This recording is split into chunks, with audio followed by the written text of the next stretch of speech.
The movie is about a rich family buying a poor woman and treating her like a slave.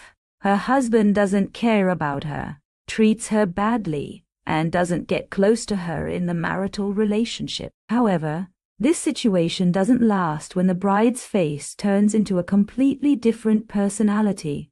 Let's discover together.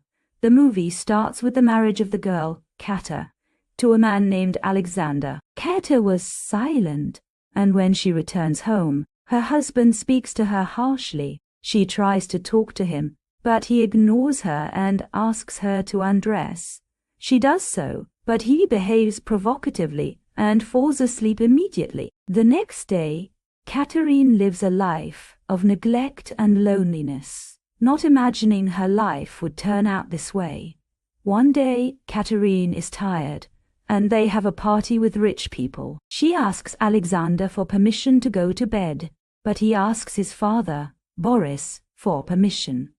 This means that Boris, Alexander's father, is the only one in control.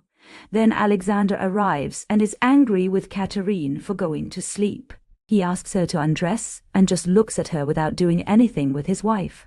This is considered a punishment for her. After a few days, Boris tells Katerine that her husband has traveled and will return after a while, and didn't tell her where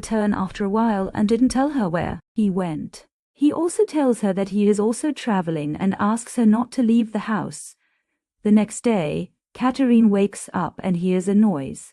When she goes, she finds a slave harassing the maid, Anna.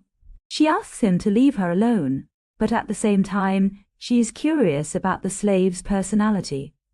The next day, she goes out for the first time to get some fresh air, and the slave, Sebastian, sees her and observes her, but she ignores him. At night, Sebastian enters Katerine's room when he knows she is alone and no one is at home, so he takes advantage of that and forces himself on her.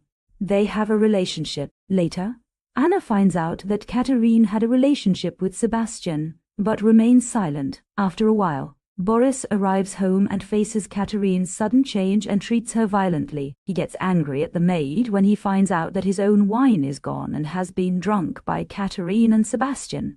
Boris goes to punish Sebastian, but Katerine goes to him and finds him imprisoned. Boris hits her when he learns she is a traitor. After these moments, Katerine's life changes to evil after her patience runs out. So she puts poison in Boris's wine, agrees with the maid, and he dies immediately. After these events, Katerine's relationship with Sebastian develops, and the house becomes theirs alone. Anna becomes unable to speak due to shock from Katerine's actions, and lives the best moments with Sebastian that she missed with her husband. One day, her husband arrives at night, and Katerine pretends she was waiting for him. But her husband knows there was a man with her, and that she was cheating. So she reacts. Catherine asks Sebastian to have a relationship with her in front of Alexander. This angers Alexander, and a fierce battle ensues. Catherine brutally kills Alexander and avenges herself. A few days later, a guest arrives at the house claiming to be Alexander's wife. She says that Alexander is gone and demands to live in Alexander's house. This situation angers Catherine, so she tries to come up with a new idea to get rid of her and her son. A few days later, Catherine becomes pregnant by Sebastian, but he is not happy and asks her to get rid of Teddy and his mother so they can live together again. After a few days, Teddy runs away because he feels bored. Everyone goes searching for him. When Sebastian finds him, he tries to kill him but hesitates and takes him back home. However, Teddy's mother gets angry at Sebastian for entering the house, which angers Sebastian.